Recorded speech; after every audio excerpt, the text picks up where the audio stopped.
ఓం విఘ్నేశ్వరాయ నమః. శ్రీమద్ రామాయణము అయోధ్యకాండ అధ్యాయం 12. ఆ సభలో మార్కండేయుడు, మౌద్గల్యుడు, వామదేవుడు, కాశ్యపుడు, కాత్యాయనుడు, గౌతముడు, జాబాలి మొదలైన మహర్షులందరూ సమావేశమయ్యారు. ఆ మహర్షులందరూ వశిష్ఠుడితో ఇలా అన్నారు. ఒక్కరోజు రాత్రి రాజు లేకుండా రాజ్యం గడపవలసి వస్తే 100 సంవత్సరాలు గడిచినట్లు ఉంది. రాజు లేకుండా రాజ్యం ఉండకూడదు. రాజులేని రాజ్యం మీద శత్రువుల దృష్టి పడటం ఒక్కటే కాదు, మెరుపులతో కూడిన వర్షం పడదు. రాజ్యంలోని ఏ కుటుంబంలో కూడా భర్త మాట భార్య వినదు. ఎక్కడా యజ్ఞయాగాది క్రతువులు చెయ్యరు. ఒకవేళ జరిగిన దక్షిణలు కూడా ఇవ్వరు. ఎక్కడా పురాణాలు, కావ్యాలు మొదలైన వాటిలో ఉండేటటువంటి విశేషాలను వివరించటానికి పండితులైన వారు ముందుకు రారు. యుక్త వయసులో ఉన్నటువంటి కన్యలు గొప్ప గొప్ప బంగారు ఆభరణాలు ధరించి సాయంత్రం పూట సంతోషంగా ఉద్యానవనాలలోకి వెళ్ళి పువ్వులు కోసుకుని ఆనందంగా కూర్చొని మాట్లాడుకునే పరిస్థితి ఉండదు. ఆడపిల్ల కనపడితే వేధించుకు తినేటువంటి దుష్టచూపు కలిగినటువంటి మనుష్య రూపమైన యవ్వనంలో ఉన్న మృగాలు బయలుదేరుతాయి. తపస్సు చేసుకునేటటువంటి ఋషులు తమ కడుపును నింపుకోవడం కోసము గ్రామాలలోకి రారు. వర్తకులు తమ సంపదను ఎక్కడో దాచుకున్నా బిక్కుబిక్కుమంటూ బ్రతకాల్సిన రోజులు వస్తాయి. ఇది నా భూమి, ఇది నా పొలము అని చెప్పగలిగేవారు ఉండరు. అన్నిటికీ మించి ప్రజలలో నిస్పృహ, నిరాశ చోటు చేసుకుంటాయి. రాజే సత్యం, రాజే ధర్మం, రాజే తల్లి, రాజే తండ్రి, రాజే దైవం, రాజే సమస్తం. అందుచేత సింహాసనం ఖాళీగా ఉండటానికి వీలు లేదు. యముడు ప్రాణాలు తీస్తాడు. వాయువు గాలి వీచేటట్లు చేస్తాడు. వరుణుడు వర్షం కురిపిస్తాడు. అష్టదిక్పాలకులు సమస్త విధులను రాజు నిర్వహిస్తాడు. ప్రజలు సంతోషంగా బ్రతికేటట్లు, అన్నం తినగలిగేటట్లు, ఎవరి వృత్తి యందు వారు సక్రమంగా ప్రవర్తించేటట్లు రాజు చేయగలడు. అందుకని తొందరగా ఇక్ష్వాకు వంశ సంజాతుడైన వారికి పట్టాభిషేకం చేయాల్సి ఉంది అన్నారు. అప్పుడు వశిష్ఠుడు, ఇందులో మీరు కానీ నేను కానీ ఆలోచించాల్సినది ఏమీ లేదు. ఎందుకంటే దశరథుడు వెళ్ళిపోతూ ఒక నిర్ణయం చేసి వెళ్ళిపోయాడు. భరతుడికి ఈ రాజ్యము ఇవ్వాలని, భరతుడికి ఈ రాజ్యం దక్కాలని, రాముడు అరణ్యవాసం చేయాలని నిర్ణయించాడు. ఈ కారణం చేత భరతుడిని పిలిపించి ఈ సింహాసనం మీద కూర్చోబెట్టి పట్టాభిషేకం చేయాలి. కానీ భరతుడు తన తాతగారైన కైకేయ రాజు దగ్గర ఉన్నాడు. ఆ రాజ్యం చాలా దూరంలో ఉంది.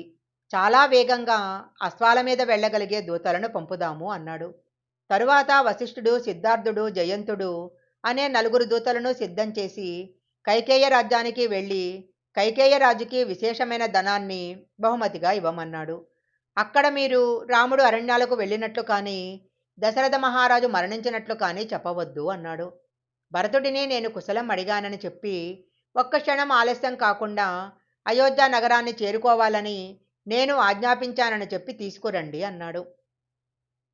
అప్పుడు ఆ దూతలు మార్గమధ్యంలో తినటానికి కావలసిన ఆహార సంభారాలను సమకూర్చుకొని అడ్డదారిలో బయలుదేరారు. వాళ్ళు రాజభక్తి కలిగిన వారు కాబట్టి దారిలో కంటికి తృప్తినిచ్చే విషయాలు కనిపించినా ఆగకుండా వెళ్ళారు.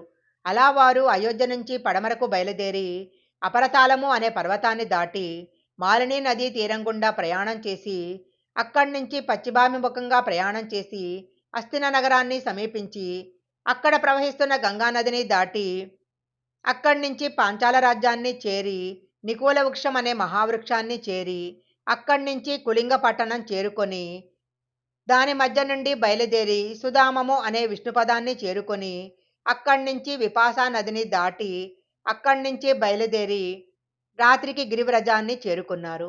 తెల్లవారాక భరతుడి దర్శనం కోసం లోపలికి ప్రవేశించారు. అదే రోజు రాత్రి తెల్లవారుతుండగా భరతుడికి పీడకల వచ్చింది. తెల్లవారేసరికి ఆయన మనసు స్వస్థత లేదు. అందువలన ఆయన కాంతి తగ్గిపోయి చాలా తేజోవిహీనంగా ఉన్నాడు. ఆయన మిత్రులు ఇది గమనించి అడగగా భరతుడు ఇలా చెప్పాడు. నాకు తెల్లవారుజామున ఒక కల వచ్చింది. ఆ కలలో మా తండ్రి గారైన దశరథ మహారాజు ఒక పర్వతం మీద నిలబడ్డారు. అక్కడి నుంచి ఆయన కింద పడిపోయారు. పడిపోతున్నప్పుడు తిన్నగా వెళ్ళి పేడతో ఉన్న ఒక పెద్ద బిళ్ళంలో పడిపోయారు. అందులో తేలుతూ నూనెను దోసిళ్లలో పోసుకొని తాగుతున్నారు. తరువాత నూనెను ఒంటి నిండా పూసుకున్నారు. తరువాత ఆయన తన తలను కిందికి వాల్చేసి ఉండగా నేనొక ఆశ్చర్యమైన విషయాన్ని చూశాను. సముద్రమంతా ఎండిపోయి భూమి అయిపోయింది. ఆకాశంలో ఉన్న చంద్రుడు భూమి మీద పడిపోయాడు. భూమండలం అంతా బద్దలైపోయింది. అనుకోకుండా చీకటి ఏర్పడింది. రాజు ఎక్కే భద్రగజానికి ఉండే దంతం విరిగిపోయింది. హోమంలో ఉన్న అగ్ని ఒక్కసారిగా ఆగిపోయింది. దానితో పాటు మా తండ్రిగారు ఒక ఇనప పీట మీద కూర్చొని ఎర్రటి వస్త్రాన్ని కట్టుకొని, ఎర్రచందనం రాసుకొని, ఎర్రని మాలలు వేసుకొని పూజ చేసుకుంటున్నారు. అలాంటి సమయంలో ఎక్కడ్నించో నల్లటి ఎర్రటి రంగు వస్త్రాలు కట్టుకున్న స్త్రీలు వికృతంగా నవ్వుతున్నారు. అప్పుడు మా నాన్నగారు గాడిదలు పొంచిన రథం ఎక్కారు.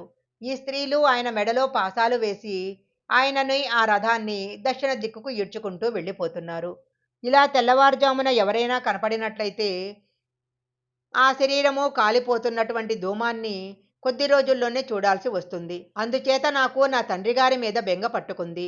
దానితో పాటుగా నా మీద నాకు ఎందుకో అసహ్యం వేస్తుంది.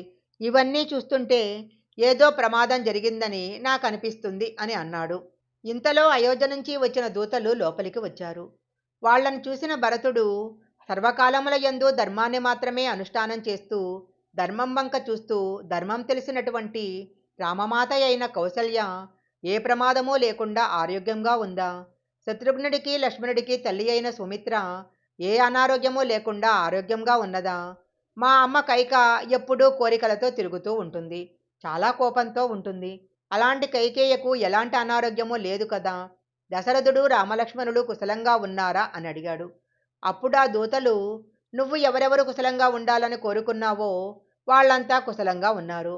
నువ్వు ఉత్తరక్షణము బయలుదేరి రావాలని వశిష్ఠుడు ఆదేశించాడు అని చెప్పారు. అప్పుడు భరతుడు తన తాతగారైన కైకేయ రాజు దగ్గరకు వెళ్ళి తన తిరుగు ప్రయాణానికి అనుమతి తీసుకున్నాడు. అప్పుడు ఆ కైకేయ రాజు భరతుడికి ఏనుగులు, మృగచర్మాలు, 2000 బంగారు హారాలు, 1600 గుర్రాలు బహుకరించాడు.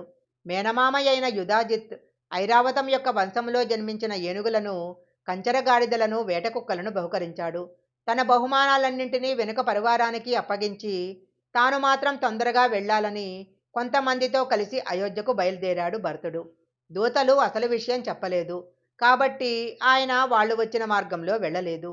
ఆయన బయలుదేరి సుధామ, హ్లాదిని, శతద్రువు, చిలావాహ అనే నాలుగు నదులను దాటాడు.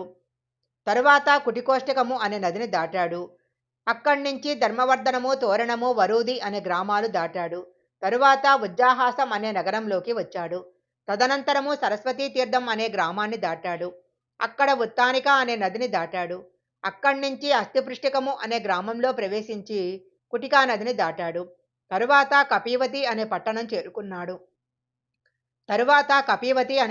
చేరుకున్నాడు. అక్కడి నుంచి ఏకశిల అనే గ్రామానికి వచ్చాడు. తరువాత స్థానుమతి అనే ఊరిని దాటాడు. రాత్రంతా ప్రయాణం చేసి అయోధ్య పట్టణం చేరుకున్నాడు. తన తాతగారి దగ్గర నుంచి బయలుదేరి అయోధ్య రావటానికి భరతుడికి 8 రాత్రుళ్ళు పట్టాయి. ఆయన అయోధ్యకి రాగానే అక్కడున్న ప్రజల పరిస్థితి చూసేసరికి ఆయన మనసు మరింత బరువైంది. భరతుడిని చూడగానే అందరూ తలుపులు మూసేసి లోపలికి వెళ్ళిపోతున్నారు. ఎవరూ సంతోషంగా కనపడలేదు. అప్పుడు ఆయన తిన్నగా దశరథ మహారాజు మందిరానికి వెళ్ళాడు.